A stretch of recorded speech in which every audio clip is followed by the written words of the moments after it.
in a better position. Why would you say that? You see, if you look at the depreciation of Indian currency and the depreciation of UK's currency, pound or euro or yen, all currencies have depreciated nearly twice or thrice that of Indian currency. Why all these currencies are depreciating is there is a universal admission to this kind of attitude of the foreign investors, foreign portfolio investors and others, is that whenever there is a turmoil globally, they tend to move towards US as a run for the safe haven.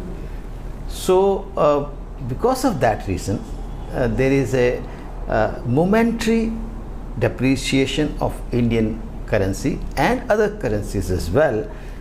But in the long run, when US economy itself is contracting, when they are facing the problem of recession, when they are facing the problem of non-availability of food and the food inflation and other kind of inflation. If you look at the inflation rate, our inflation rate is 7%, US inflation rate is 9%, UK's inflation rate is more than 9-10%.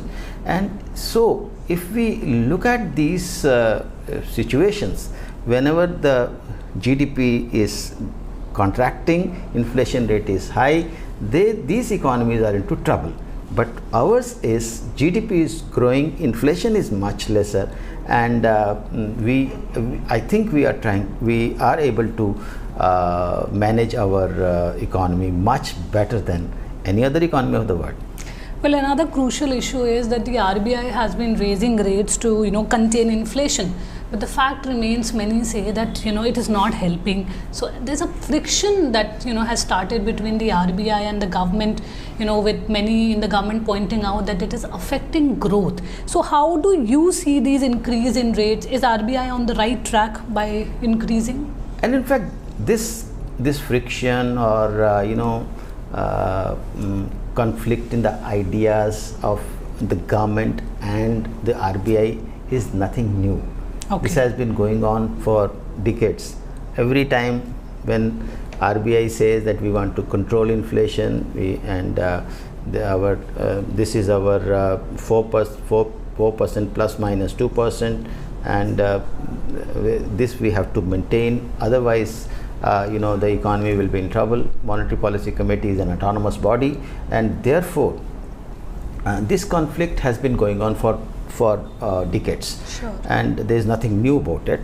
But the question is that when Federal Reserve, they are raising rate of interest, there is a problem of movement of capital from one country or the other to the other. So if we have a lower rate of interest and Fed has increased its rate, the investments will move away from India, and therefore it's not just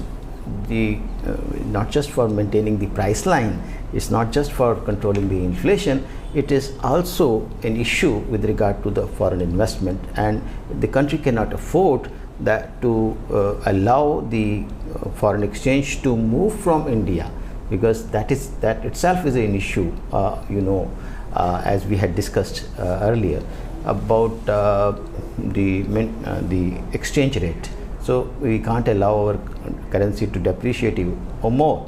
Therefore, for the time being, when Fed is raising its rate of interest, it becomes essential for India also to raise the rate of interest. But yes, whenever you raise the rate of interest, inflation can be curbed to some extent, whether it is right or not. But this is accepted fact, and but growth is adversely affected. Right. So I have always been writing that we must keep the rate of interest low so that we can give a chance to the growth. But under these circumstances, when there is a global turmoil and the Fed is also raising its rate of interest, it has never happened earlier. So since they have started it now, Therefore, it becomes essential for us to do something about the rate of interest, and I think RBI in this case is on the right track.